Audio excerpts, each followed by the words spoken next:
Halo semuanya guys, welcome to another Aku Tolol di sini. Ya, bisa dibilang season 2 karena gue merevolusi bagaimana konsep Aku Tolol ini akan berjalan gitu ya.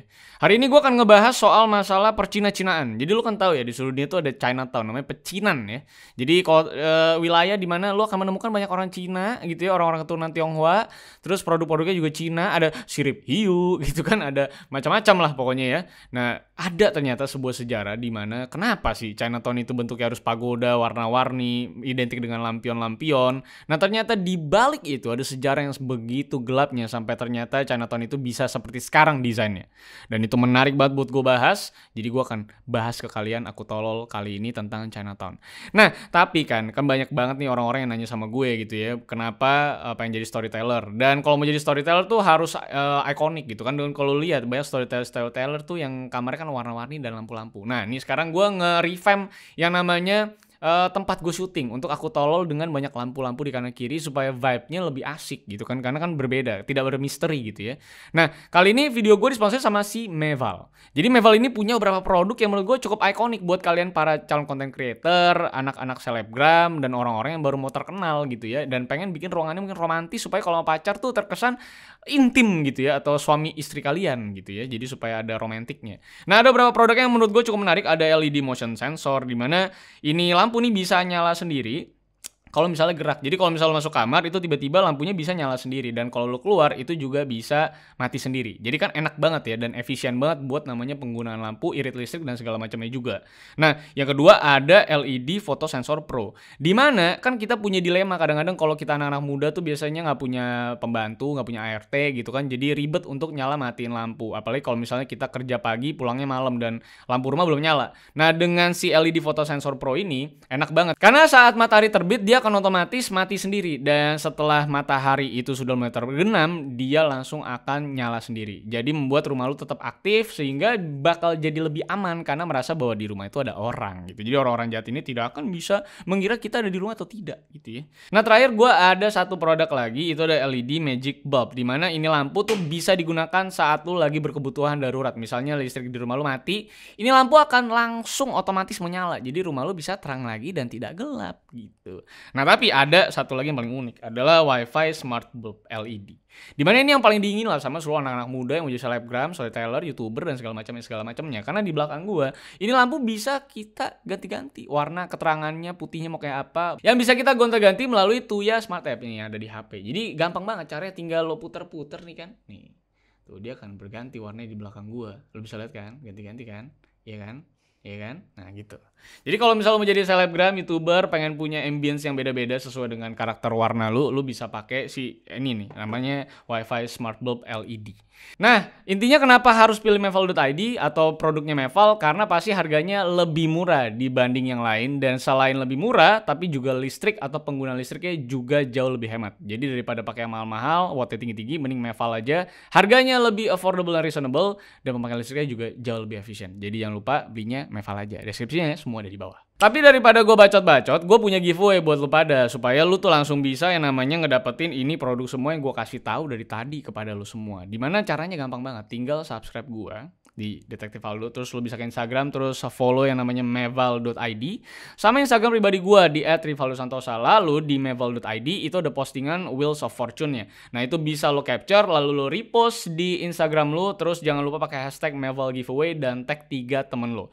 Dengan cara tersebut lo bisa memenangkan beberapa hadiah yang menurut gue sangat menarik untuk kalian para starter yang mau jadi content creator. Seperti lo dapet tuh smartwatch Xiaomi, ada 4 JBL Go, terus ada 5 smart bulb LED 12 watt nih, gue lagi baca ini giveaway-nya, terus ada 5 lampu dekoratif gitu ya. Jadi lu bisa dapetin berapa hadiah itu. Kalau misalnya lu bingung mekanisme giveaway kayak apa sih bang detailnya tadi, itu ada di deskripsi di bawah. So thank you untuk meval.id yang udah sponsorin video gue dan ngerenov beberapa tempat syuting gue ini. Terima kasih, dan mari kita mulai Aku Tolol season 2 episode pertama ya, tentang Cina, kota Cina, Chinatown. Oke, let's go guys.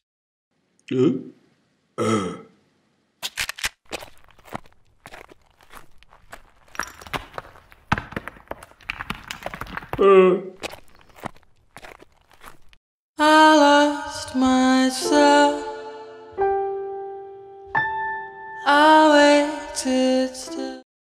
Oke, jadi kita semua tahu banget bahwa sebenarnya Chinatown itu ada hampir di semua negara, khususnya negara-negara maju, mau Amerika, Singapura, mau Filipina, mau Thailand, mau Indonesia, bahkan itu ada semua. Dan bahkan di Indonesia pun itu banyak banget Chinatown-nya yang menjadi pusat budaya orang-orang keturunan Tionghoa atau Cina gitu disebutnya dulu ya. Nah, disebut dengan pecinan kan biasanya Chinatown memang selalu berhasil memberikan vibe yang ramai. Itu memang didesain untuk kelihatan tuh sibuk banget. Dan syarat akan perdagangan barang-barang yang identik dengan orang-orang Tionghoa atau produk-produk yang datang dari Cina dan juga memang makanan-makanan khas Tionghoa dan peranakan. Kira-kira kayak gitu ya Chinatown ya. Bahkan berdasarkan sejarah, si Chinatown itu udah ada dari tahun 1594 yang berlokasi di Binondo, Manila sebagai salah satu Chinatown yang paling pertama di dunia. Itu ada di Binondo, Manila, Filipina. Dan menyebar lagi ke Inggris lalu sampai ke Indonesia, tepatnya di Glodok ya.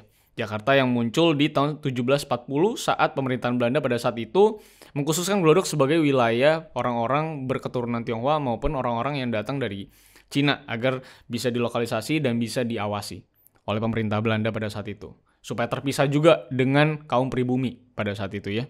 Supaya mereka tidak bersatu, kan kira-kira kayak gitu. Untuk menimbulkan sebuah segregasi dan jembatan pemisah. Dan namanya si Glodok sendiri itu katanya berasal dari bahasa Sunda yang berarti adalah golodok gitu alias pintu masuk ke sebuah rumah gitu. Yang wilayah ini memang dekat dengan Sunda Kelapa yang memang sebagai pintu masuk dari kerajaan Sunda kuno gitu.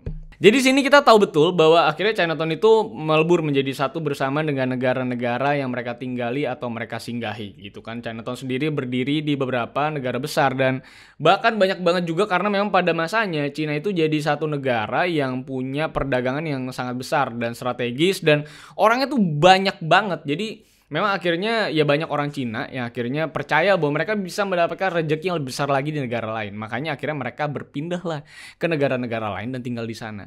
Nah, karena saking banyaknya orang-orang China ini yang disebut adalah citizen of the world. Karena selalu ada di mana-mana rata-rata. Makanya muncullah dan menjamurlah si Chinatown ini atau pecinan.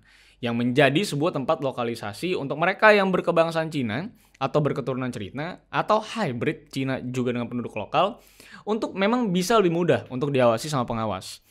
Pengawas yang memang tentunya adalah pemerintah pada saat itu. Karena memang butuh banget pengawasan bagi negara tersebut supaya orang-orang Cina ini tidak ngapa-ngapain yang aneh-aneh gitu. Nah, tapi ada sejarah yang bisa dibilang cukup kelam, tapi menarik gitu dari si Chinatown ini. Yang kita lihat sekarang yang identik dengan arsitektur yang Cina, pagoda dan segala macam yang digabung memang dengan model desain modern dan kontemporer yang ternyata menyimpan sebuah kisah atau sejarah yang kelam di baliknya. Nah, kemarin kan gue habis banget nonton Vox tentang masalah Chinatown dan rasanya mungkin banyak yang gak ngerti sama bahasa Inggris gitu kan. Jadi gue coba jadikan itu fondasi gue untuk membuat video ini tentang Chinatown. Dan ini menarik banget, makanya gue bikinin kalian videonya. Jadi dulu sebenarnya Chinatown yang modelnya nggak kayak sekarang, yang Cina banget lah ya modelnya gitu ya. Tapi memang lebih kepada ornamen-ornamen aja dulu tuh. Seperti masang lampion di depan pintu, terus ada banner-banner yang memang tulisannya biasanya Mandarin. Terus dan berbagai ornamen-ornamen yang kecina-cinaan lainnya lah. Dan memang belum mengimplementasikan model arsitektur negara mereka yang seperti sekarang ini. Nah, lalu semua itu berubah saat berawal dari Chinatown di San Francisco, Amerika tepatnya. Saat di tahun 1800-an, penduduk Cina tuh kan melakukan kebiasaan mereka, yaitu berdagang dan mencoba mencari peluang baru dan mereka berpindah tuh ke salah satunya adalah ke Amerika melalui yang namanya pelabuhan San Francisco dan mulai mencari pekerjaan sekaligus berdagang di San Francisco. Dan setelah banyaknya penduduk Cina yang masuk ke Amerika, tepatnya di San Francisco, mulai deh tuh banyak pabrik-pabrik tambang, perusahaan-perusahaan jalur kereta api, dan memang pabrik-pabrik gitu semua berkeputusan untuk mempekerjakan para pendatang dari Cina ini dan memutus kerjasama dengan penduduk Amerika. Yang pada saat itu gajinya gede-gede. Nah, karena memang alasan para pengusaha ini akhirnya meng-hire atau merekrut orang-orang Cina ini, itu karena gajinya murah. Murah sekali. Bahkan kalau misalnya gaji orang Amerika 1 dapat 3 gitu ya. Jadi hampir dapat bapak mak sama anak gitu kan.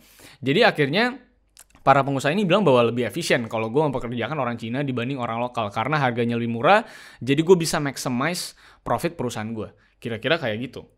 Nah, awal-awalnya sih sebenarnya pergantian pekerja lokal ke pendatang dari Cina ini tuh nggak menjadi masalah yang besar atau major problems gitu. Tapi memang jadi solusi bagi para pengusaha untuk lebih efisien kan dalam pengeluaran. Nah, tapi ternyata semuanya berubah pada tahun 1873 sampai 1879-an. Sebuah sejarah panic economic yang terjadi di Eropa dan juga Amerika Utara sampai tentunya ke Amerika juga yang dipicu oleh kegagalan finansial di Vienna itu ngebuat krisis besar.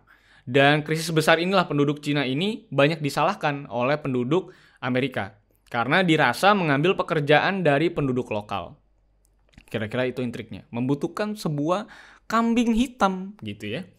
Yang memang sebenarnya itu kan pilihan para pengusaha gitu, bukan keputusan orang-orang Cina ini gitu yang memang maksa untuk diterima kan enggak juga. Tapi memang ya itu aksi dari pengusaha yang bahkan juga secara sengaja mendatangkan orang-orang Cina itu untuk datang ke negara mereka untuk mereka pekerjakan menjadi buruh mereka. Jadi sebenarnya ini adalah pilihan dari para pengusaha Amerika itu dan bukan orang-orang Cina ini. Lalu barulah narasi ini terus digaungkan oleh para orang-orang kulit putih yang merasa kerjaannya itu dirampas gitu ya. Dan muncul ke berbagai media dalam format kartun satir, gambar-gambar, dan lain-lain yang menjadikan pendatang Cina ini sebagai sebuah gambaran setan gitu dalam proses krisis ekonomi yang terjadi di Amerika pada saat itu. Dan bisa dibilang digambarkan sebagai penjahat dan perampas dan perampok pekerjaan dari penduduk lokal. Sehingga membuat penduduk lokal semakin benci dengan pendatang-pendatang Cina ini. Nah, maka dari pergolakan inilah Amerika itu mengeluarkan sebuah undang-undang baru pada tahun 1882 soal pengecualian atau Chinese exclusion pada saat itu yang memang membuat para pekerja dari Cina ini gak boleh berimigrasi lagi ke Amerika. Bahkan mereka yang udah tanggung berada di Amerika itu akan dianggap finally benar-benar alien. Atau bisa dibilang gak akan mendapatkan hak sebagai manusia sesungguhnya. Seperti para pendatang ini gak boleh yang namanya membeli properti, gak boleh yang namanya punya perusahaan, dan juga bahkan kalau terjadi apa-apa sama mereka, itu mereka gak bisa memberikan kesaksian secara utuh di pengadilan. Jadi, dengan kata lain, lu bisa ngapainin aja nih orang Cina-Cina ini. Karena saat di pengadilan pun mereka juga tidak diberikan kekuasaan untuk bisa memberikan kesaksian kepada pengadilan. Sehingga menjadi yang namanya unfairness yang begitu tinggi. Tapi karena namanya juga kaum pendatang gitu ya, Cina-Cina ngomong juga Mandarin gitu gue rasa. Akhirnya mereka pun juga mau gak mau tunduk akan peraturan ini. Bahkan undang-undang ini akhirnya berbuntut makin kacau dan membuat para pendatang Cina ini yang udah nyangkut di Amerika ini jadi nggak dihargai dan jadi korban bagi banyak peristiwa bersejarah di Amerika. Kalau lu track back lagi ke 1800-an, khususnya di era 80-annya, lu bakal lihat bahwa banyak banget koran yang punya headline pada hari itu, di mana banyak banget orang-orang Cina itu yang selesai semua gitu. Dan itu tidak diproses secara hukum. Dan banyak bahkan itu dipamerkan menjadi sebuah aksi bahwa orang-orang Cina ini harus segera pergi dari tanah Amerika, kalau enggak ya kita sikat. Padahal orang Amerika juga adalah pendatang yang mengusir kaum Indian gitu ya. Dan membantai bison. Yang membuat memang akhirnya kaum Indian kan pada saat itu jadi nggak punya makanan gitu kan ya. Jadi sebenarnya sama-sama aja gitu. Sama-sama penjajah gitu ya. Dan memang ternyata tercatat juga lebih dari ratusan kejadian yang terjadi soal anti-Cina ini di Amerika. Dari sinilah mereka mulai dikeluarkan dari tempat tinggal mereka dan akhirnya dilokalisasi ke wilayah yang sekarang dikenal sebagai Chinatown di San Francisco. Dan akhirnya mereka tinggal di sana. Karena dulu kan mereka tuh scattered around di mana-mana. Akhirnya dilokalisasilah sama pemerintah San Francisco pada saat itu untuk berdiam di sebuah lingkaran yang disebut dengan pecinan atau Chinatown supaya bisa diawasi lebih ketat lagi. Dan akhirnya membuat mau nggak mau mereka itu berdagang di tempat tersebut dan akhirnya secara mengejutkan mendatangkan begitu banyak untung buat San Francisco bahkan dari pajak hasil import mereka yang memang mereka harus datangin barang-barang dari Cina untuk kebutuhan orang-orang Cina lokal yang ada di Amerika tersebut. Dan memang secara mengejutkan ekonomi mereka setelah dilokalisasi bukannya menurun tapi justru memang semakin naik. Karena tentunya banyak ternyata orang-orang lokal Amerika yang juga berbelanja di toko-toko yang ada di Chinatown tersebut. Walaupun memang mereka semua penduduk Cina yang ada di Chinatown itu nggak punya toko-tokonya. Jadi mereka fix itu mereka tuh ngontrak semua. Jadi nyewa semua. Tanpa ada kuasa apapun terhadap properti yang mereka tempati. Apalagi memang lokasinya itu secara ajaib, ini Chinatown ini entah disengaja atau tidak disengaja, ternyata memang dekat banget sama CBD atau Central Business District. Jadi benar-benar dekat sama CBD, banyak perkantoran dan kebetulan banyak restoran di Chinatown dan toko-tokonya segala macam, jadi ikut rame dan ikut naik gitu kan. Yang strategisnya wilayah ini ternyata menjadi sebuah dampak buruk bagi pemerintah. Karena ya bisa dibilang pemerintah ini juga jadi merencanakan sesuatu yang buruk untuk Chinatown ini, dan para pebisnis juga ikut campur terhadap kebijakan pemerintah pada saat itu karena mereka merasa bahwa ini Chinatown udah strategis banget. Nah, rasanya paling enak kita tuh runtuhin aja Chinatown ini, lalu kita bangunlah tuh toko-toko untuk orang-orang kulit putih di sana. Yang mereka percaya bahwa dengan banyaknya toko-toko orang kulit putih di sana dan bisnis distriknya bisa diperluas, ini akan membuat yang namanya bisnis real estate di San Francisco akan semakin naik dan akan semakin mahal harganya dengan cara meruntuhkan dulu Chinatown-nya dan diganti dengan merchant-merchant orang-orang barat gitu. Nah, makanya mulai keluar tuh rencana kota dan pemindahan lokasi Chinatown ini yang disuarakan terus ke penduduk lokal bahwa si Chinatown ini tuh jorok banget, terus kotor banget, dan memang kayaknya harus dipindah ke tempat yang lebih secluded atau tempat yang lebih tertutup dari akses publik atau lebih ke pinggiran lah gitu supaya nggak di tengah-tengah kota. Kira-kira itu yang namanya propaganda yang disuarakan oleh pemerintah San Francisco pada saat itu. Makanya tahun 1906, pemerintah berencana mindahin si Chinatown ini ke daerah selatan San Francisco yang sekarang sebenarnya daerahnya airportnya SF tuh atau San Francisco. Jadi jauh banget tuh dari Chinatown yang sekarang lokasinya. Jadi dari ujung ke ujung. Tapi ternyata sebelum rencana pemindahan yang sudah absolut ini bisa terjadi gitu ya, ternyata Tuhan tuh berkehendak lain. Di mana terjadi sebuah bencana alam besar di SF, yaitu gempa sebesar 7,9 skala Richter pada jam 5 pagi tanggal 18 April 1906. Lebih dari 80% penduduk SF itu gone semua ya. Sekitar 3.000-an orang itu di luar pendatang Cina yang memang nggak tercatat di pendudukan itu juga menjadi korban. Jadi kalau ditambah sama penduduk Cina yang ada di San Francisco itu harusnya angkanya lebih banyak. Tapi karena nggak tercatat ya udah, hilangnya udah gitu. Nah, tapi walau sebuah bencana besar, sebuah ironi juga pada masa itu, tapi ternyata ini jadi momentum yang menjadi rejeki juga buat pemerintahan SF pada saat itu. Dimana jadi mereka nggak perlu lagi repot-repot pindahin dan berkonflik dengan para pendatang Cina ini untuk mindahin Chinatown ke ujung San Francisco. Karena otomatis mereka langsung bisa dipindahin karena mereka udah nggak punya tempat tinggal dan mereka nyewa juga di sana. Jadi nggak perlu dipindahin, nggak perlu diapa-apain lagi. Langsung pindahin aja udah ke ujung San Francisco karena gedungnya juga udah nggak ada gitu kan ya. Dan karena rata dengan tanah dan karena mereka juga nggak punya hak atas bangunan tersebut dan akhirnya mereka nggak punya tempat tinggal, ini ngebuat akhirnya banyak banget pendatang Cina itu yang namanya jadi gelandangan. Jadi homeless, nggak punya tempat tinggal. Jadi agak nyebar-nyebar kemana-mana gitu bisa dibilang. Dan jadinya membuat para pendatang Cina ini jadi pengen meninggalkan SF untuk ya cari tempat lain yang lebih prosper buat mereka. Karena mereka udah kehilangan tempat tinggal dan rasanya San Francisco juga punya rencana buruk buat mereka. Jadi kayaknya mereka sudah mulai merencanakan untuk pindah lagi ke daerah lain di luar San Francisco.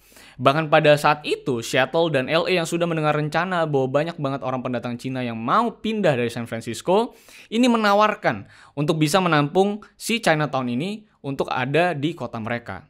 Tapi karena memang Chinatown ini ternyata menghasilkan begitu banyak yang namanya economic value untuk San Francisco, makanya San Francisco itu jadi ragu-ragu untuk bisa memindahkan Chinatown ini apalagi ke LA ataupun ke Seattle. Karena dengan hilangnya para penduduk Cina ini, tentunya ini akan menurunkan yang namanya economic value dari San Francisco. Yang dimana setelah pasca bencana tersebut kan SF butuh banget yang namanya dorongan ekonomi. Dan Chinatown itu aktif banget memberikan dorongan ekonomi dari pajak yang begitu tinggi atas perdagangan mereka. Nah, karena si SF ini sudah mulai ragu, inilah yang menjadi titik kunci keuntungan bagi para pendatang Cina. Karena mereka ternyata sekarang punya bargain point bahwa kita tuh punya economic value loh bagi San Francisco. Dan akhirnya ini yang ngebuat si orang-orang Cina ini jadi mulai berpikir lebih strategis. Bagaimana untuk tetap berada di tempat yang sama dan tidak pindah.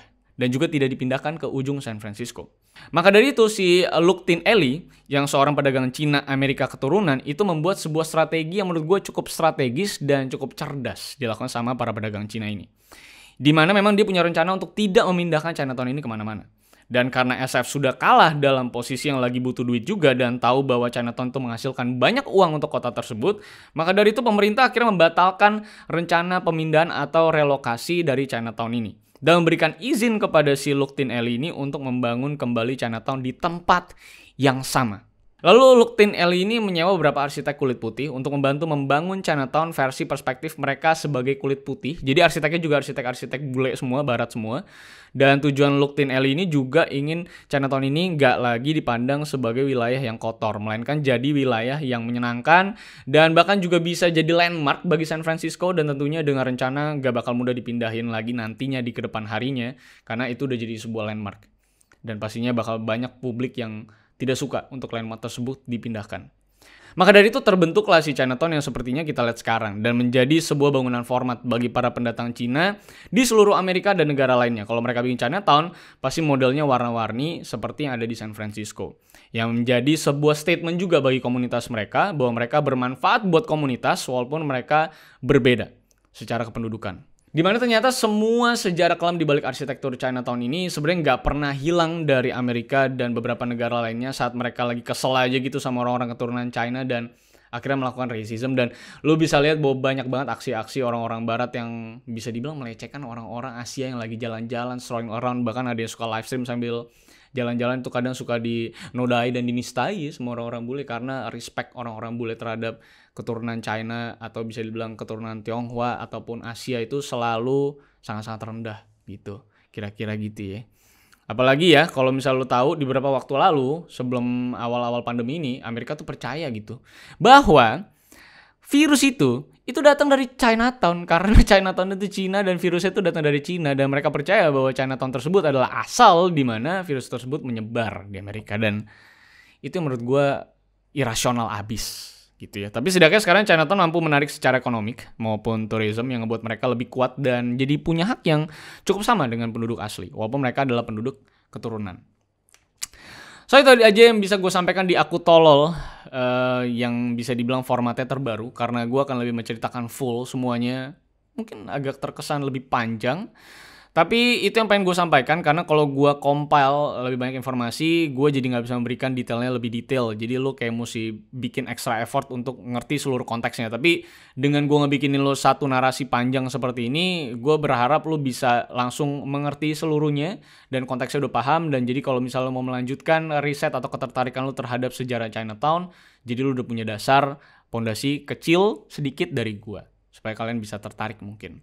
Karena kalau misalnya Aku Tolol 4-5 topik, kayaknya jadi terlalu brief ya, gitu ya. Jadi kurang enak menurut gue. Dan kayaknya jadi cepet habis juga topik yang gue bawa, sehingga jadi gak bisa konsisten justru ngerjain Aku Tolol nih. Jadi ini gue bikin versi panjang, gitu ya. Semoga Amerika tuh tetap jaya dan para keturunan Asia di sana juga bisa mendapatkan hak yang sesuai gitu. Karena sekarang juga mereka juga mulai takut-takut gitu ya. Karena kan lu tahu ya kasusnya di Amerika lagi kayak gimana. Dan mereka juga jadi takut juga kalau jam 7, jam 8 malam tuh keluar gitu. Karena ada sesuatu di luar sana bagi orang keturunan Asia ini. Tapi it always happens sama para minority. Jadi semoga kedepannya dunia ini semakin baik gitu ya. Dengan background sejarah-sejarah gelap ini. So itu dia asal mula kenapa arsitek Chinatown itu sekarang seragam semuanya warna-warni ngejreng-ngejreng ya ala-ala barongsai gitu ya. Asal orang tuh kalau tahu Chinatown pasti merah, lampion gitu ya. Nah itulah ternyata adalah sebuah hasil dari proses sejarah yang begitu panjang, sejarah yang begitu melelahkan juga untuk orang-orang keturunan China juga. Tapi semoga menjadi sebuah statement yang bisa membuat para keturunan ini hidup dengan nyaman di negara-negara yang mereka datangi. So itu aja bisa gue sampaikan di Aku Tolol kali ini. Nextnya gue bakal bahas masalah ras-ras Cina lagi sih, melalui konspirasi meja biliar gitu ya. Nanti gue akan bahas ke kalian, gue akan bawakan. Sampai jumpa. Thank you banget nih buat Meval sekali lagi yang udah mensponsori video Aku Tolol kita kali ini. Jangan lupa kalau kalian mau beli di deskripsi di bawah. So, thank you guys for watching. Masih banyak ketololan di dunia ini yang kita hadapi. So, see you on another I'm Stupid. Bye-bye guys. I lost myself. I waited still for a glimmer to arrive. I know